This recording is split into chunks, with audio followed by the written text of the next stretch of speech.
I am hesitant about stepping out at a time of great national division, where polarization seems to be the norm, and a mediating influence is needed. Army doctrine states that the leader must create a positive environment that fosters teamwork, promotes cohesion, encourages initiatives, and acceptance of responsibility. I understand elected officials have passion, but too often we have elected officials, people in positions of leadership, who don't create that positive environment, but instill fear, anger, and in some instances even hate. Emotions that serve only to increase distrust and ultimately weaken us by dividing us.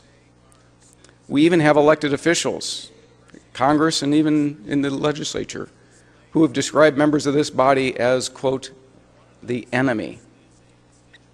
This language is unacceptable. Mr. President, you and I are among the very few here who have had the experience of coming under fire from a real enemy. While I disagree strongly with some members of this body and some people in D.C., I would never call them my enemy. I don't have the luxury of ideological purity to view my fellow Americans as the enemy. My comrades have their hands full enough with the real enemy. I'd remind elected officials that members of the military come from all political affiliations and deserve better than to have the officials that they elect or they themselves be described as an enemy at a time when we are in two conflicts. Finally, I am disappointed with the quick willingness on the part of some people on all sides of the political spectrum to pick up on the negatives about our state, who exhibit what the Stoic philosopher Seneca described as the puny, degenerate spirit which struggles and sees nothing right in the way that the universe is ordered and would rather reform the gods than itself.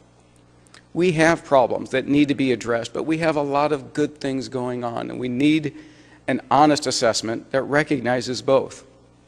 In the words of Robert Kennedy, all of us might wish at times that we lived in a more tranquil world, but we don't. And if our times are difficult and perplexing, so they are challenging and filled with opportunity.